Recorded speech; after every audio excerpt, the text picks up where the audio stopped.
Good morning. What a nice, beautiful spring day. I believe I saw some distinctly pink fuzz on one of my neighbor's trees, and I, for one, am certainly thrilled to be not wearing my heaviest coat when I come here to talk to you today. As you know, this is our last week, so I hope you all are ready for the final exam, which will be at the conclusion of class today.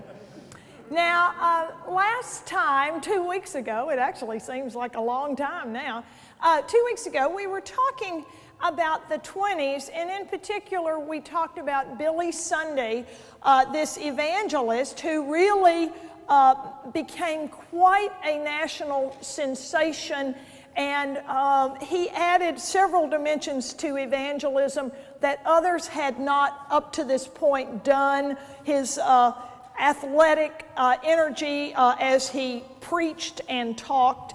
And at the same time, we also talked about the threat of modernism to many who became very nervous during the 1920s about so much that was going on. Now, by 1920, prohibition had become legal. So Billy Sunday's sermons and his imaginary battles with the devil, with breaking chairs in front of his audience and fighting demon rum, that was kind of over because the prohibitionists had won. At least certainly they thought they did. And they passed this. It's important to know that this amendment was ratified when the American soldiers were over in Europe for that about 12 months that American soldiers were actually there participating in what was the final year of World War I. And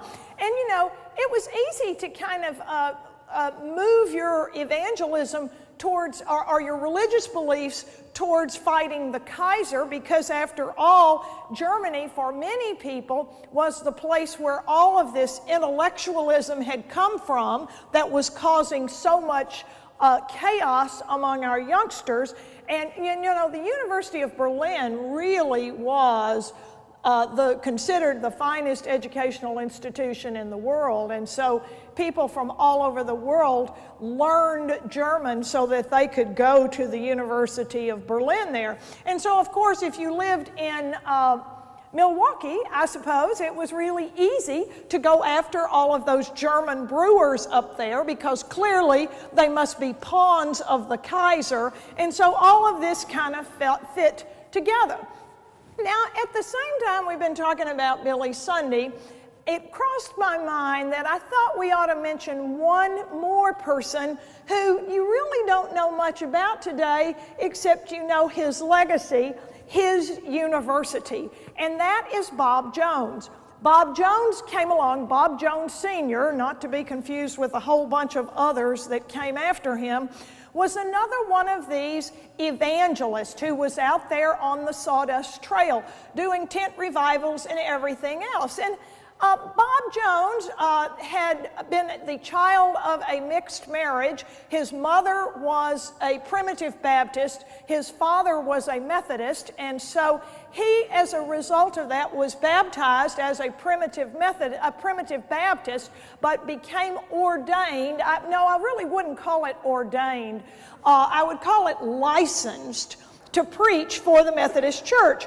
So he was out there on the circuit as one of these lay evangelists that the Methodist Church had. He was very concerned with this controversy over modernism that really blew up before the Scopes trial. And he really felt that we were in dangerous land and we needed to do something about education. So he has a very interesting personal story, and his story is that he and his wife were on a vacation down in Florida in the 1920s, right about the time of the Scopes trial here, 1925. And this is literally what he said. He said he heard a clap of thunder and he realized that God wanted him, Bob Jones, to build an educational institution of higher learning. So he secures a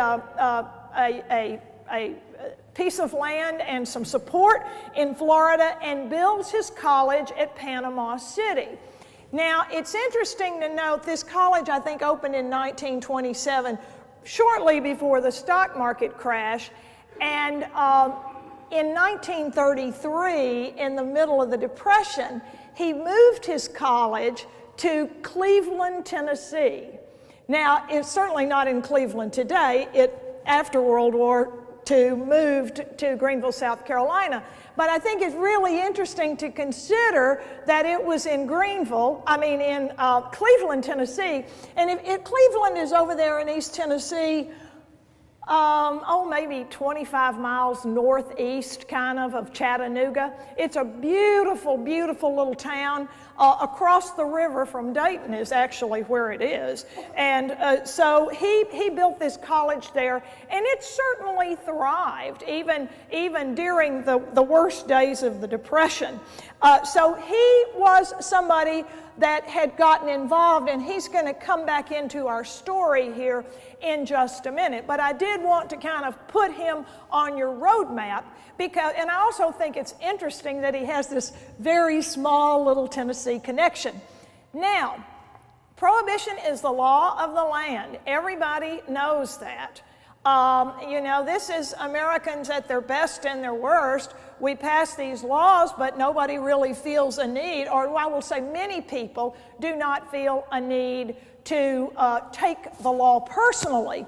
So moonshine becomes a very lucrative business in many parts of our fair state here. And there are some people still really, really want to go out there on the crusading trail about it. So enter our picture, Methodist Bishop James Cannon. He had been very active in the Prohibition movement. He was an ardent temperance speaker. The Methodist Church appointed him a bishop up in Virginia in 1918 at the end of World War I, and he really developed a national audience because he became very involved in politics within the state of Virginia. He was a very vocal lobbyist for things that he thought to be in keeping with his theological beliefs. He was a Democrat, but he had been very angry at President Woodrow Wilson for appointing Louis Brandeis to the Supreme Court. His argument was not really an anti-Semitic argument against Brandeis. It was that he had represented liquor interests once upon a time. So he got really angry when, as a delegate to the 1928 Democratic Convention, the Democrats nominated Al Smith. Al Smith was everything that Cannon disliked. He could not believe his ears and eyes, so he stormed out of the convention and started a campaign. Now, the Republican nominee that year, that was the year when we were going to have a chicken in every pot. We had ended poverty in the United States forever. We had this economy that would never collapse. And the Republicans nominated a man whom I really see as the last progressive. Now, clearly, you all don't associate Herbert Hoover with progressivism, but he really was a reformer, and he was very interested in applying scientific methods to solving social problems. He had been raised as a Quaker. His parents had died, and he ended up going to Stanford. An uncle raised him. He went to Stanford University and got a degree in geological engineering. He made a great deal of money as a mining consultant and then devoted the rest of his life to public causes. He was very active in Woodrow Wilson's sort of unofficial war cabinet when we went into World War I. He was the one during World War I that came up with these notions of a meatless Tuesday and a flourless Wednesday and this, that, and the other. The days of the week you sacrifice something you were supposed to be eating. Where Herbert Hoover really got onto the national stage, however, was the Mississippi River flood of 1927. An all but forgotten flood, but all of you who were here in 2010 ought to go back and find out about this, because it was a very interesting debate. There is a good book about this called Rising Tide. Just go to Borders or Barnes & Noble and ask for Rising Tide. You can probably find it at the used bookstores, or go onto Amazon and it'll pop right up. It is a fascinating tale of management of rivers, and among other things, the conflict between the U.S. Army Corps of Engineers and the private civil engineers. But Hoover is sent down to Memphis after the flood to kind of manage things for President Herbert Hoover. President Calvin Coolidge. He was Coolidge's Secretary of Commerce, and he went down there and he got everything organized in true progressive fashion and received national notoriety for the excellent job he did in solving some of the problems that the flood had created. So the Republicans nominated him. There were some in the Republican Party who really thought that he was going to be too much of a progressive. They certainly didn't want to go back to the days of Teddy Roosevelt, but he received the nomination. And so the Democratic convention was pretty much a knockdown, drag-out, and they end up nominating the governor of New York, Al Smith. Al Smith was a wet and didn't mind admitting it. There were plenty of people who were not teetotalers, but they claimed to be prohibitionists. But Al Smith was a wet. He was a Catholic. And this brought out Bishop Cannon's, all of his fears, his anger towards Catholics, and it allowed him to once again jump back up onto that prohibition platform and that anti-alcohol platform. Now, some of you, I know, know that Al Smith's theme song when he campaigned was "The Sidewalks of New York." So Bishop Cannon goes out on the preaching trail, and he preaches against Al Smith, saying, yeah, and do you want your streets to be like the sidewalks of New York? Ha, ha, ha, ha, ha. Let me tell you who's on the streets of the sidewalks of New York. There are Italians, Sicilians, Poles, and even the Russian Jew. These people refuse to assimilate into our society.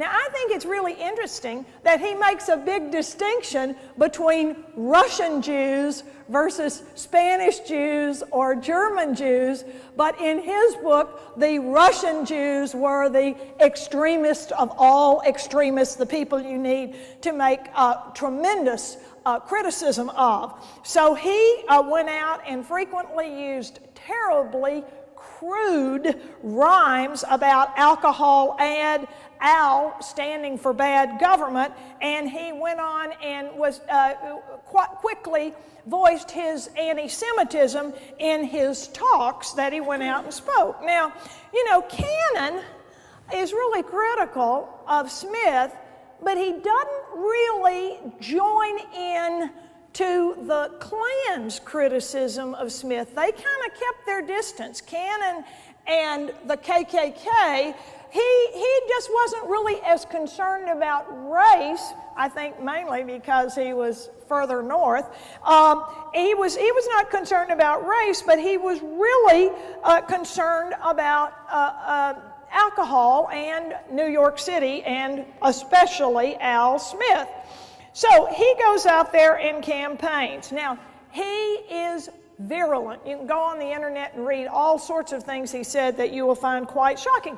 Bob Jones, him senior, gets into this act of criticizing Smith as well. And he goes so far to say, I would rather see a saloon on every corner in the South than to see foreigners elect Al Smith as president. Now, keep in mind, this is 1928. This is a happy time. We've abolished poverty in 1928. Can you imagine getting all of that anger and hatred stirred up in 1928 and then seeing the bottom fall out of the economy in 1929, and you've got the stage set for hatred of every description, because we are suffering, we are hurting, and it must be your fault because you are different from me. And so you can see that all of this fed in to this anti-Semitism and other anti-immigrant and anti-everything else that comes out in the 1930s. Now, a question, historians love to sit around and ask these what-if questions. And the question is, would Herbert Hoover have won that election without the anti-Smith campaign? And I think yes. I don't think they may have gotten a few more votes for Hoover, but I don't think they were really hurting Hoover's chances to win the election. So here was Cannon with his moment of victory. He was so proud of himself because he had succeeded in keeping Al Smith out of the White House. And that was kind of his moment in the sun, because after that, he is accused of stock fraud, illegal use of campaign funds, flour hoarding. Now, can you imagine that? That's F-L-O-U-R, the stuff you make bread out of. Flour hoarding, and the big one for a preacher, adultery. So he was brought low. He was not convicted, but he was pretty well ruined. He doesn't die till 1944, but he sort of dramatically falls off of the map. Well, as I mentioned, everything is going great until the fall of 1929.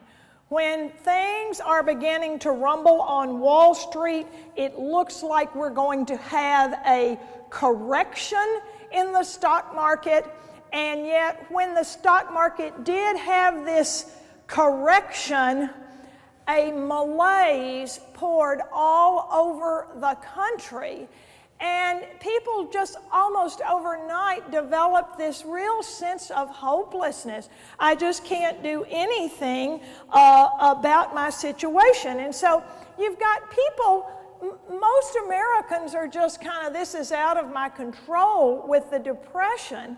But on the left, you've got people saying, see, we told you so. This is the effects of capitalism.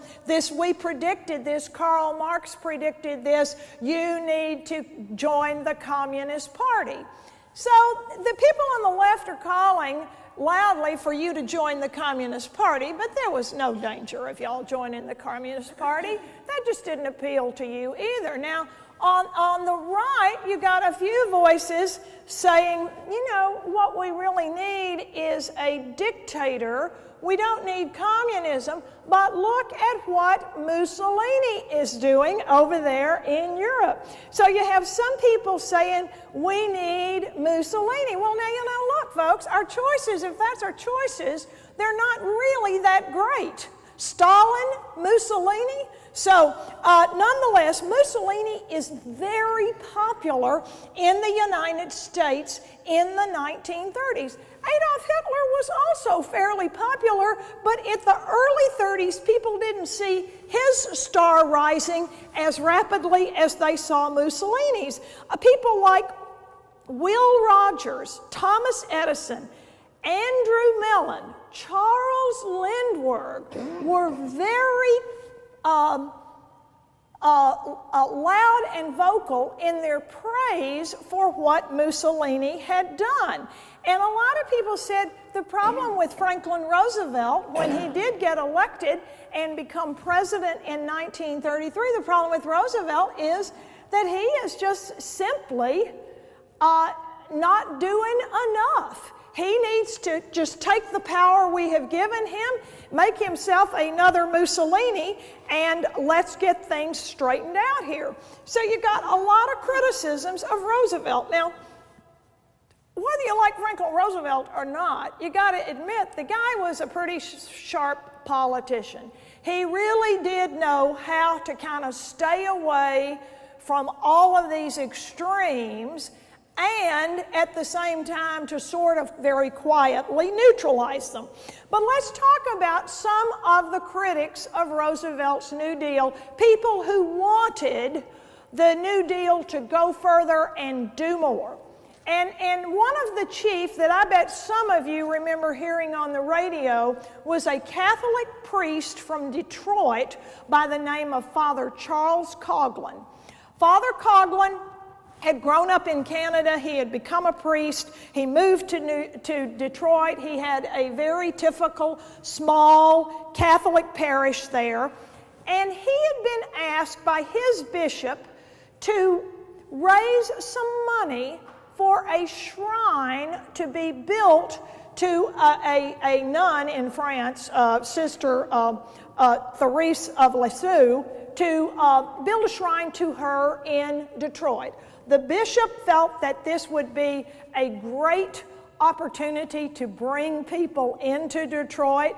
Catholics, Coughlin being from Canada, realized what kind of an attraction these various shrines were in Canada. If you haven't been to Montreal or Quebec City, you really ought to go and see these churches. They're really quite spectacular. So Father Coughlin starts raising money to build this shrine. And he comes up with a very innovative way to do it. He starts preaching his sermons on Sunday afternoon on the radio. So he quickly develops a mostly Catholic but very large audience out there as radio comes into its own in the middle of the 1920s. And so he goes on the air preaching his sermons. And, you know, the thing is, we always give Franklin Roosevelt the full credit for using the radio to get his cause across, but Coughlin was doing this before any fireside chat was ever given or even thought of. So he begins this, and quickly his audience is up to 30 million. He is more popular, has better name recognition than Rudy Valley or even George Burns and Gracie Adams. He had a great, smooth, quiet, charming, folksy Irish voice, which I do not have. He charmed people, and soon he was getting 4,000 letters a week of one sort or another. The money came rolling in. So, I can't do that, can I? I'm going to have to move this. Oh, that's a good way. Sorry, folks. Technical difficulties. All right, now. I can't stand it. That's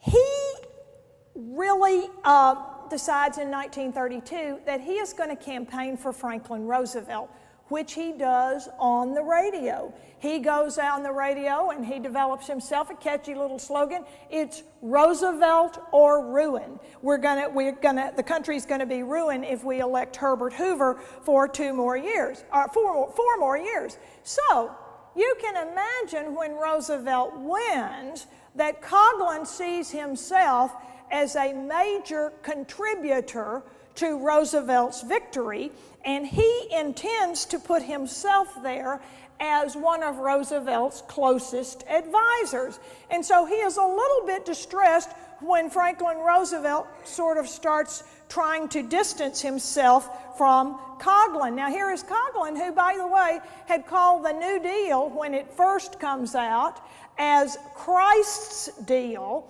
and then he is going to become very, very critical of Franklin Roosevelt. So what caused the unpleasant separation between the two? Well, he was strongly opposed to the Federal Reserve System, Coughlin. Roosevelt refused to dismantle the Federal Reserve System. Coughlin wanted Roosevelt to set up a national bank that would handle all currency in this country, and when Roosevelt refused to do that, Coughlin abandoned him just like that, and as quickly as he has been campaigning for Roosevelt, he starts criticizing Roosevelt, and guess what kind of an audience he has? That great big following on the radio. So by 1934, his audience has changed from being mostly Catholic to more non-Catholics than Catholics, and he is openly making himself into a political leader. So now he calls Franklin Roosevelt Franklin Double-Cross Roosevelt. He just can't say enough bad things about Roosevelt. Well, Roosevelt is, as Roosevelt was about most things, only slightly perturbed about this. He was concerned to the degree that he got asked two Catholics within his administration, James Farley and Joseph Kennedy, to go try to bring this guy in, but there was no reining him in.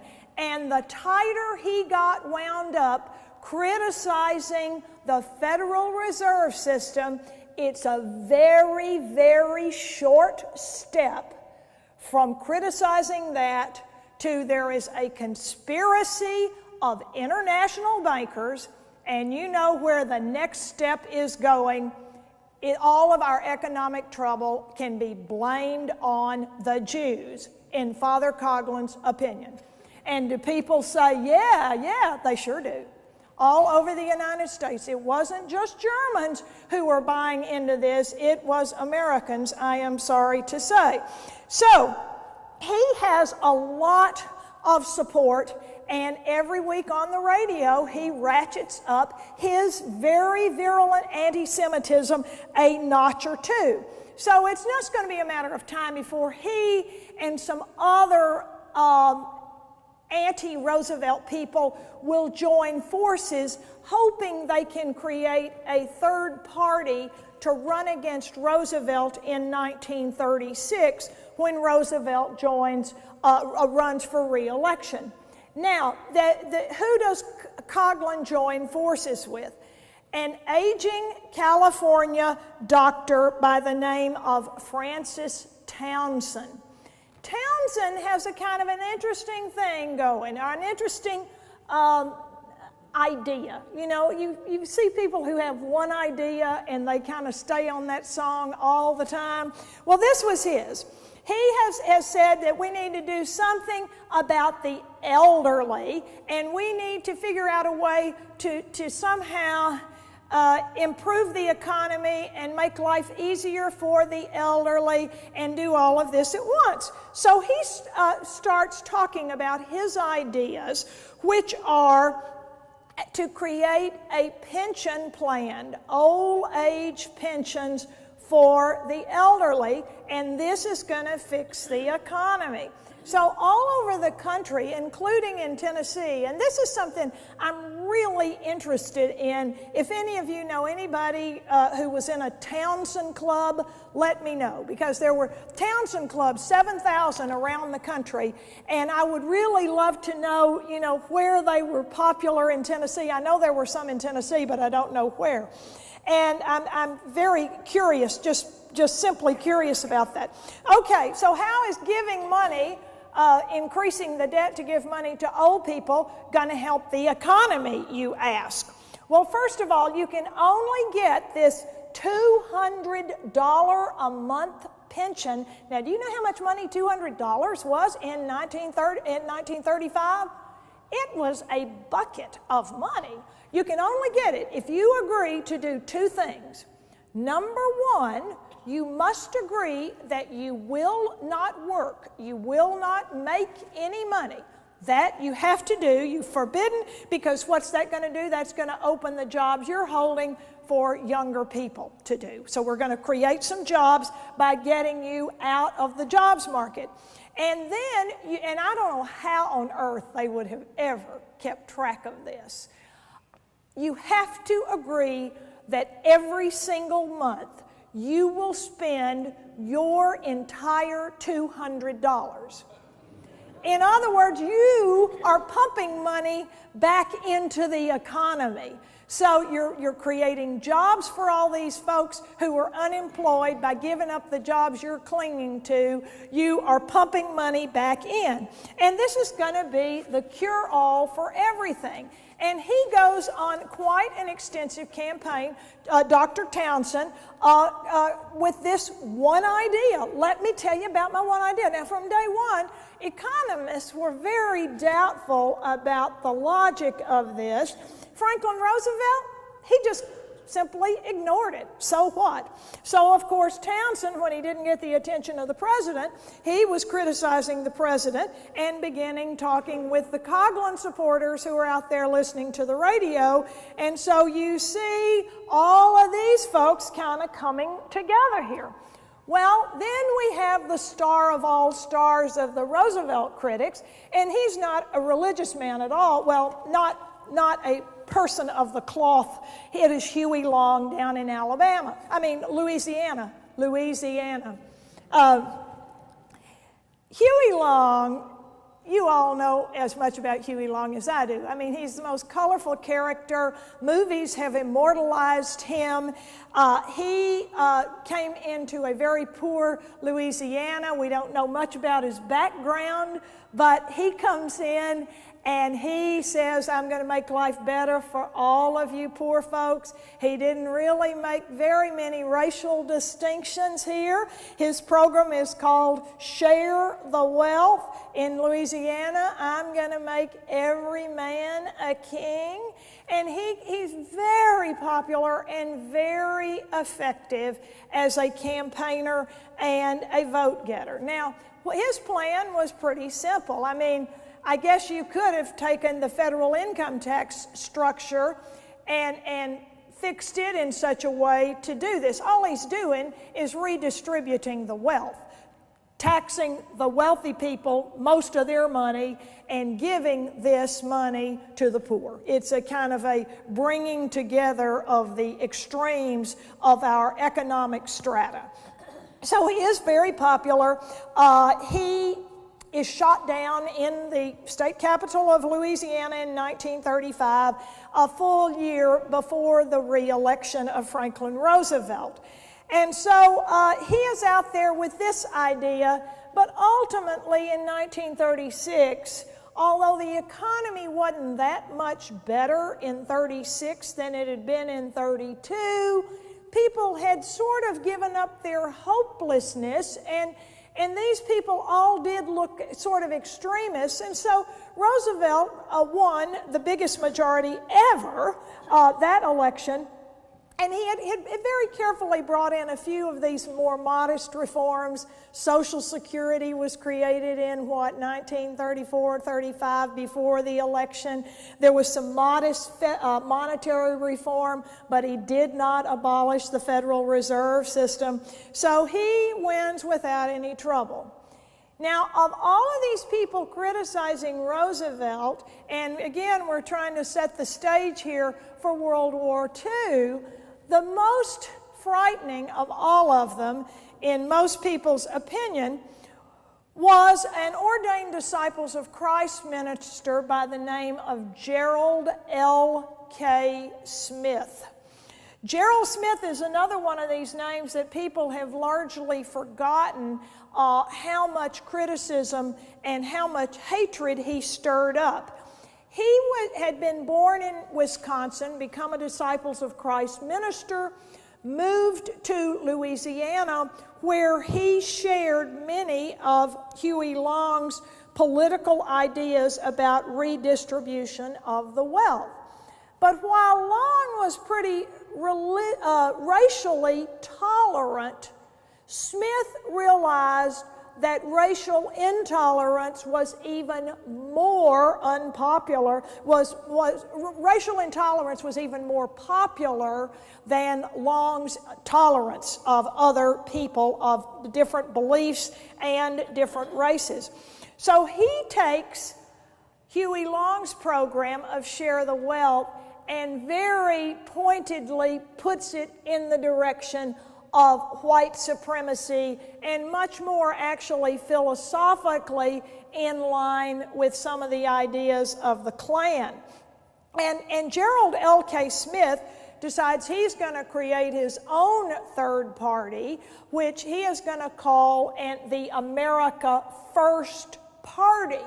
Now that is not to be confused with Charles Lindbergh's America First Committee, which was Lindbergh's and others' support of the U.S. not getting into World War II.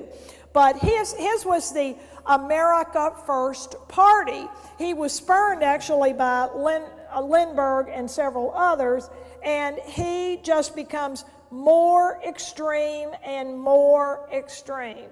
And as Smith becomes more and more extreme, and you see over there across the Atlantic the meteoric rise of Adolf Hitler, largely based on anti-Semitism. When you see that, he says this is the way to go, and he becomes very, very anti-Semitic. Gary Wills said that until his last breath in 1979, Smith remained anti-Semitic right to the very end. So he was critical of Eisenhower running for president. He claimed he got out there. I mean, this has a few familiar rings. He said Eisenhower had Jewish ancestors and therefore should not be president of the United States. He didn't have much credibility with keeping Eisenhower out of the White House, but he did get quite a bit of attention. So here we have all of these ideas floating around out there. Franklin Roosevelt trying to steer clear of all of these, and communism just simply never really having widespread appeal here in this country. I really think that one reason communism never appealed is for some reason, then and even today, most Americans like to see themselves as middle class. And that's an idea that David Kennedy, who's a historian at Stanford, has set forth. And I really think it's true. You know, very poor Americans rarely will say, I'm just poor, I'm on food stamps. They will say, oh, I'm middle class. And I think that that kind of notion of hope that I can rise up still exists here in this country. But all of this criticism, December the 8th, it is all gone. 1941, December the 8th. Suddenly, we are united as we have never been before. Now, an interesting little Nashville footnote here. Nashville's First Presbyterian Church down on Church Street had a preacher by the name of Thomas Barr. He was very committed to pacifism and non-intervention. He was a member and gave ardent sermons against the United States entering World War II until December 7th. And then he was sort of discredited. He and some of his followers actually left that church and went out on Hillsborough Road and founded the Trinity Presbyterian Church. So I think that's a kind of an interesting little footnote in all of that. So every religious group in the country suddenly becomes incredibly popular and well-liked and well-received. This is clearly the good war We know what we're fighting for. We know why we are fighting. Religiosity, it just increases everywhere. We've got chaplains, men who can't be physically or not able to get into one of the branches of the service, become chaplains. They are celebrated as the sky pilots. Get it? And a very popular song is Coming on a Wing and a Prayer. But all churches after Pearl Harbor, I have not found a single church that was still anti-war after Pearl Harbor was attacked. Federal money is taken to build chapels on military bases. I think the federal government spent, I don't know how much money, but they built over 600 chapels on American military bases. And you see everybody really feeling good about religion, and they're feeling good about being Americans. So that feeling good and defeating a clear enemy, Japan and Germany, is easy to bring people together. And it will continue into the 1950s because we get rid of the face of all evil in the world, Adolf Hitler, and we just replace him with communist. And we go straight from Hitler to communism, and it's a very easy transfer there. Now, I want to say a few words about immigrants here before I get off of the Depression and World War II. At this point in time, we have in place in the United States a very concrete quota system. And it is based on the country of origin that you are coming from. And it has to do with how many people were already here in the 1880s and 90s as to how many of you can come in. So clearly there were a whole lot more Irish and Western Europeans and not so many Chinese, not so many Eastern Europeans, not so many Russians of whatever religion, and not so many Mediterraneans.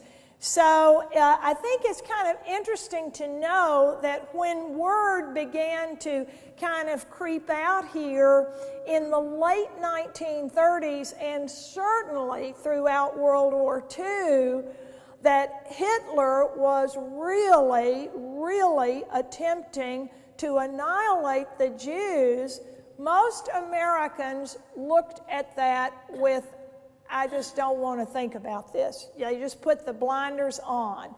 And there were many efforts of concerned Jews in the United States to get Congress and President Roosevelt to make some exceptions. You remember there's a very poignant story of a boat, a ship with Jewish children on it, getting to North America, and we will not allow them in because we don't have any room. It's a violation of our quota system, and after they spend a week or two down in Cuba, they are forced to go back to Germany, where most of those children met their deaths. But why were we so rigid, absolutely rigid, about immigration? In some ways, it's the arguments we still hear today. These people are going to come in and we're going to have to feed them. They're going to take jobs. We don't have enough jobs to go around. We've had this terrible depression. We have people in this country who are hungry. We cannot make any exceptions. And I think you have to consider, you have to give a little thought to our immigration restrictions during the Depression that we were not willing to stretch or strengthen, even though the word of the Holocaust was coming over here, trickling over here. We just simply refused to believe that it was as bad as these alarmists are telling us it was. And so we had some idea of what was going on, but we didn't pay too much attention. Now, After Roosevelt dies, the war ends, we have VE Day, VJ Day, great celebrations. I would imagine many of you remember right where you were when all of that happened. Some of you probably remember right where you were when you heard that Franklin Roosevelt had died as well, because he had been president for so long and you all were kids and you'd never really known anybody else to be president besides Franklin Roosevelt. So we move into the Cold War. Now, really, it's amazing to me how much consensus we had, particularly over religion during the Cold War. But again, I think it's because we had the communists out there that we could really hate them and really feel good about hating them, because they were clearly godless. And so what was not to dislike? So Eisenhower is the candidate that both the Democrats and the Republicans want for president. They wanted him in 1948. He declines, but in 52, he is ready to run. And he makes some interesting statements. Here is this career military man, Dwight D. Eisenhower, saying, you know, our government makes no sense unless it is founded in a deeply felt religious faith. And I don't care what it is. So he says, I don't care what it is, but that's an important part of our culture. Now, I think it's kind of interesting to note that as he is getting ready to think about and run, he has never been a member of any church. But it is these ideas that he is actually quite happy to talk about. So he will be advised by one of his campaign supporters, really before the Republicans nominated him for president. He will be advised that he needs to perhaps meet and consult with a young, energetic evangelist who is really becoming quite the popular candidate out there by the name of Billy Graham. And so Eisenhower will consult with Billy Graham before he officially becomes the Republican nominee for president. And they talk about religion. So Eisenhower tells Graham, get this? Eisenhower tells Billy Graham, I don't believe the American people are going to follow anybody, president, me, who's not a member of a church. In other words, Mr. Graham, I've got a problem here. I need you to help me fix this. And so the first question that Graham asks him is, well, what religion were your parents? And he tells them that his parents were, now I want to make sure I get this right because I bet there's nobody in this room who's a member of this denomination. His parents were River Brethren. Now, you all can kind of use your imagination here. River, you can imagine what they stand for, right? Baptism in a river. So they had grown up, they were Germans who had come, a lot of immigrants who had come at the turn of the century, not during World War II. They had come at the turn of the century, moved into western Pennsylvania, and they were a very kind of straight-laced group. They believed in lots of water, immersion. They believed in foot washing. They did not drink, did not gamble. All of those vices they opposed. They were very plain in the way they dressed. And so Graham tells Eisenhower that he thought that the Presbyterian Church would be a little more acceptable than River Brethren, whom nobody had ever heard of. So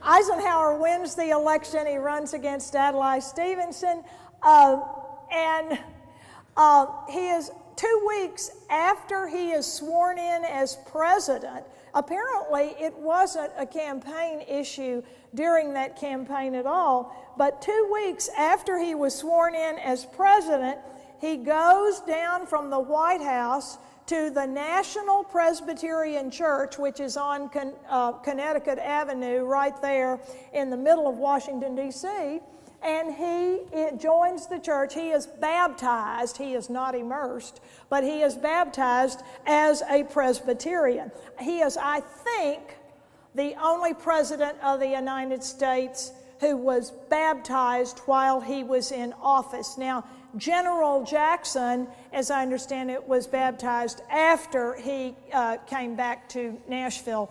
But here was Eisenhower, who was baptized while he was president. I bet you didn't know that, did you? See, you've learned something. Hadn't been a waste of your time to come here today. I actually learned that, and I was truly fascinated by that. So we got lots of people who are really interested in attending things. They want to get out. Youth for Christ becomes a very popular movement. Young Billy Graham has grown up in that movement. You start seeing prayer breakfasts held by businessmen around the country. And out of this rises Billy Graham. Now, let me tell you a little bit about Billy Graham. He's got an autobiography that is actually quite interesting, that is still in print, and you might be interested in reading it. He was born on a dairy farm in North Carolina. His parents were Reformed Presbyterians as opposed to Southern Presbyterians or Cumberland Presbyterians or all these other kind. They were Reformed Presbyterians. When Franklin Roosevelt became president and Prohibition was repealed, Billy Graham's father made Billy Graham and his sister Catherine drink beer until they threw up. Now, you know what his purpose here is. You drink it till you're sick and you'll never touch it again. And let me tell you, that cure worked, at least on kids. It might not work on adults, but it worked on kids. It might not work on college students, but it would work on impressionable younger teenagers for sure. So true to that, he never touched alcohol. Now, at age 16, he went into Charlotte to a revival. He is saved by a preacher there and is baptized. Now, he comes to Cleveland, Tennessee in 1933, guess why? To attend Bob Jones University. Or it may have been Bob Jones College at that point. He comes to Cleveland to go to school. Guess how long he lasts there? 1 semester. Too many rules, he felt like. He just couldn't deal with all the restrictions they were. Now, he and Bob Jones Sr. were on pretty good terms when he left, because he really had this idea that he might want to preach, he might be effective at this. And Bob Jones told him, about the best you're going to be able to do is be some poor country Baptist preacher, so you need to figure out a different way to get your message and to carry your faith out there to the other people. You've got a voice that pulls, Bob Jones told him. So see what you can do, or more the way that Jones put it was, God can use that voice of yours, so he can use it. So at this point, Graham, who hasn't been happy for whatever reasons in Cleveland, transfers to another Bible college in Florida. Now he is one of these students, like some of your children, who took him about 8 years to get a degree. But he finally ends up at Wheaton College up in Illinois. And I think I've got a couple of people here who are Wheaton alums. He ends up there. He has felt a calling to be a preacher. By this point, he knows what he wants to do. He wants to be sort of an evangelist. So he finally graduates from Wheaton in 1943. Guess what his degree is in? Not history and not religion. Anthropology. Who would have thought? So he has a degree, like so many people, probably like many of you. He graduated, and a month or two later, he got married. to Ruth Bell. Ruth Bell had been raised a Presbyterian. Her father and mother were Presbyterian medical missionaries to China. Her father was a doctor, so she had a great spirit of needing to share the gospel with the rest of the world. Now, you know, you can find thousands of stories about Billy Graham out there, and they're really actually quite interesting. He is a remarkable human being. But one of the legends that people say he said, which I don't know whether he did or not, but I heard this at my nephew's wedding a couple of years ago as the minister was addressing the groom. There is something out there called the Billy Graham Rule. Now, you all may have known about this, but until my nephew got married, I didn't know this. The husband getting married should agree that he will never, ever be alone in a room with any woman from this point forward other than his wife. And then he will not be tempted. So I don't know if he really said that or not, but lots of people do talk about that and say that. His plan was, when he did get out of Wheaton, it's kind of right there in the middle of World War II, 1943. He planned to become an army chaplain, but he got the mumps and was not able to do that. So instead, he becomes an evangelist for this Youth for Christ movement. But by 1945, he was really becoming very well known as a young preacher. So when there's a rally in Chicago, a Youth for Christ rally at Soldiers Field in 1945, right before the war ends, young Billy Graham is among the many speakers there. 70,000 people were there, and I really think that was really setting the stage for what he would become so well known for, a stadium full of people as he preached the gospel and preached a message of we are a sinless world, a sinful world, and need to repent. So he crusades very openly. He fits very well with the Cold War rhetoric because he crusades very openly against atheistic communism. Now, his solution to communism is really simple. We don't need guns. We don't need bigger bombs. What we need is worldwide revival. And I think he probably has continued to have that approach to what the cure for the world's woes are. He supported our entry into the Korean War because, of course, we're fighting the godless communists there. He went to the Pentagon. He's asked to come to the Pentagon, lead prayer services there.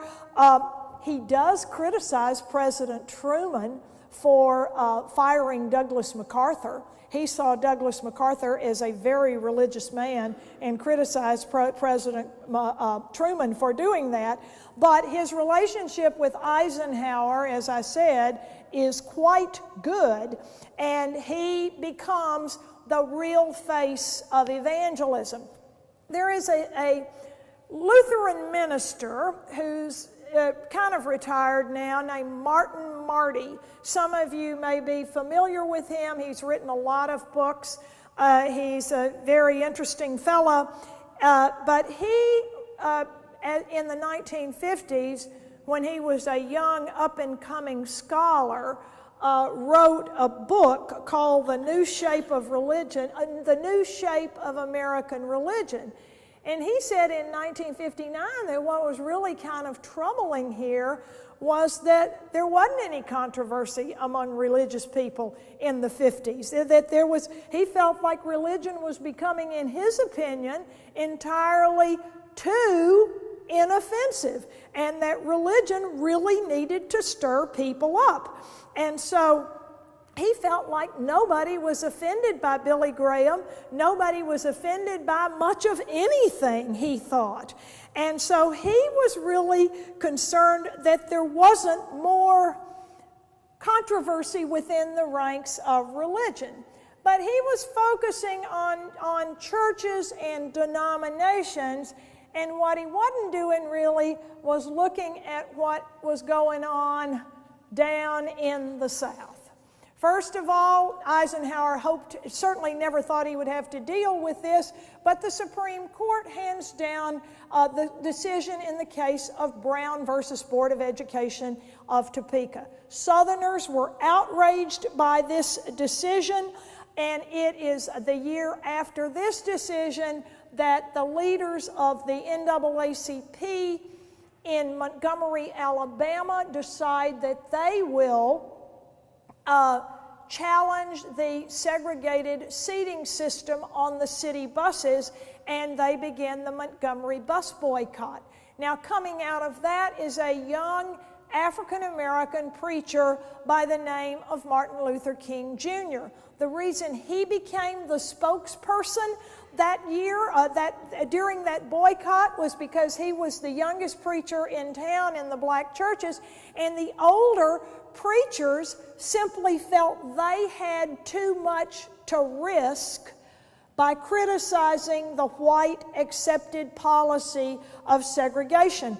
So he will become the overnight voice of the civil rights movement.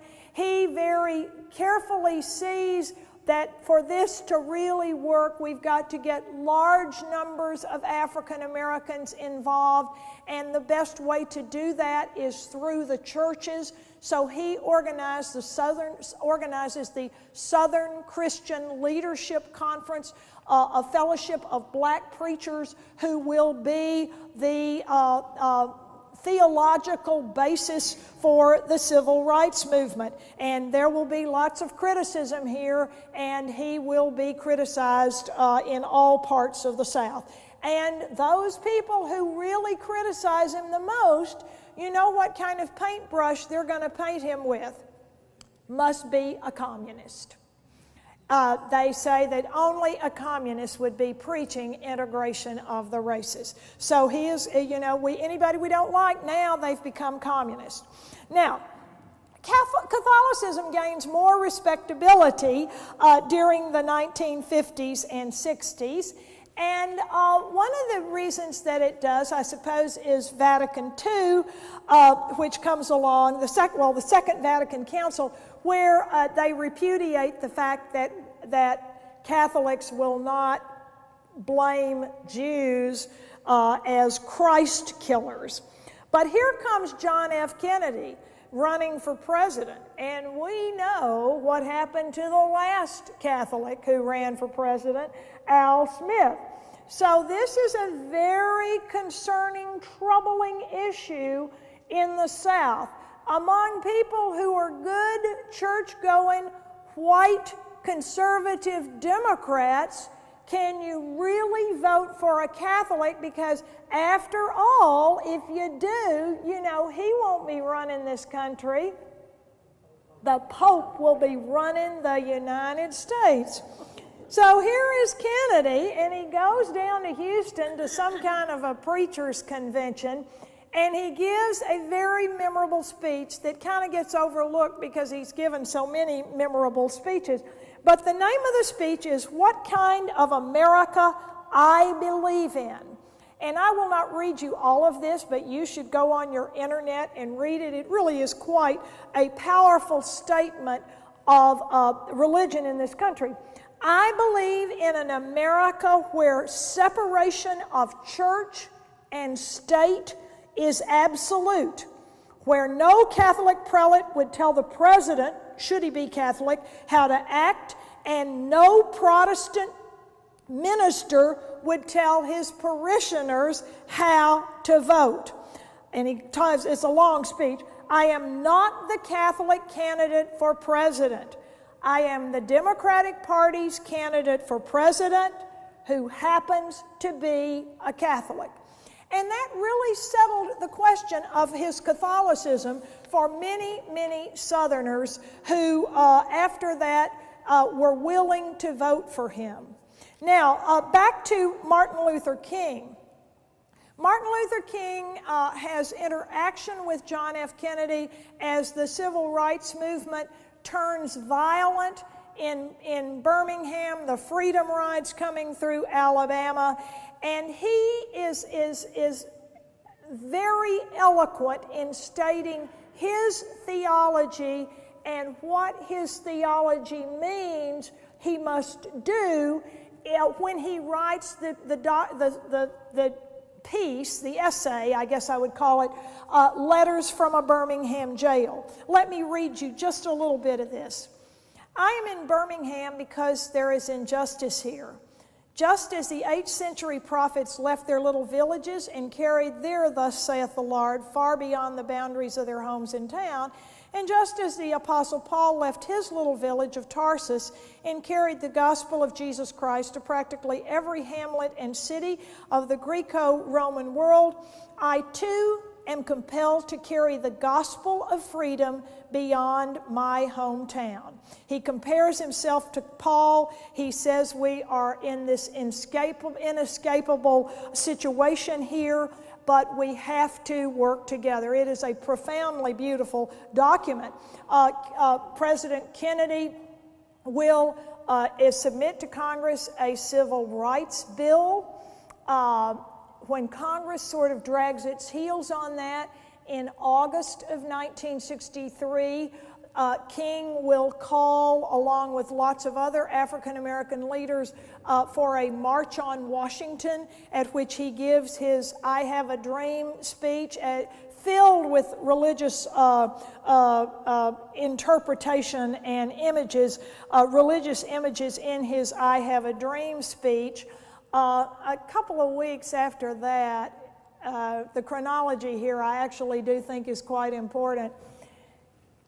A couple of weeks after the March on Washington, the church in Birmingham is bombed and the little girls are killed in that church. So, you know, I think that for many, many white people who had really been apathetic, the fact that they saw these faces on television of these children and that had been innocently killed, people finally began to say, this is going too far. So, of course, that violence continues in November. Less than 2 months later, Kennedy himself is killed in Dallas. Now, King and civil rights brings in a whole host of rights revolutions. We've got women's rights, we've got Hispanic rights, we've got Indian rights, we've got rights of every single kind of person you can imagine, all following what the civil rights leaders have done. And of course, now evangelicals are worried, because you combine this rights revolution on the one side with the Vietnam War on the other, and this country looks like, especially the young people in this country, look like they are absolutely the most immoral people that have ever dared to breathe. And so this brings the whole rights revolution coming out of the 60s, which I attribute Vietnam to a lot of the concern about the country, leads to a whole new birth of evangelicalism that really coalesces after the election of Lyndon Johnson, when Southern Democrats leave the Democratic Party and move into the Republican Party. So I think everybody here probably does remember what happened with Lyndon Johnson's presidency and his attempt to escalate the war, the campaign of Richard Nixon to be President of the United States in 1968, when everybody had really written him off, the election, the landslide election that he had. And this is the point at which I will stop, because frankly, I don't really believe that we can talk about current events as history. And I think you've got to have a little distance from these. People are just now beginning to look at the papers of Ronald Reagan and try to a little more objectively assess his presidency. Religion is very much a part of this country's fabric today. It is a subject about which we are very divided, and I think that it's an interesting time in which we live. At the same time, I think we see denominationalism on the wane, and we see these non-denominational community churches coming up, and we also see many of these big congregations as almost being a secular religion. I mean, I heard somebody talking about one of these big non-denominational congregations where they wanted the cross removed because they felt that the cross was an image of an execution, and it was too sad. So imagine a Christian church saying we don't want to talk about that. So it's an interesting time in which we live. But now, as I said, it's our last day of class. So I thought, since we are here in one of Nashville, the Buckle of the Bible Belts, lovely worship houses of worship at the hospitality of Belmead Methodist, I thought that rather than a final, we would have the altar call. And so I want to give my altar call to you. Most of you are members of some congregation or another. Most of you rarely go anywhere else except there. Nashville has many, many beautiful sacred spaces. Religion is a part of our community. It was religious groups that really stepped up last May when the floods came down. So I encourage you to start downtown. If you have not been in the downtown Presbyterian Church or McKendree Methodist or the First Christian Church down there or the St. Mary of Seven Sorrows Catholic Church, you ought to go. Go to the St. Cecilia Mother House and go to hear the Mass there. You will be stunned when you go to the Mother House and you think you're going to see 15 little old lady nuns there. Let me tell you, there are at least 150 there. 75% are a whole lot younger than Carole Bucy. So you really need to hear that music. It is a lovely thing. We have a Friends Meeting House. Go to Sheriff Israel, the Orthodox synagogue down at Bowling and West End. Go in there. Learn about these other people. Visit our African American churches, the big ones, the little ones. Learn about their religion. Everybody's got a strong opinion about it, but very few people know what's going on at all the people that we have strong opinions about. Ultimately, all of this really gets down to you and your beliefs. But we are here surrounded. You cannot drive anywhere in this town without passing a church. So make it your quest to learn a little bit about them before you see me again. Thank you very much.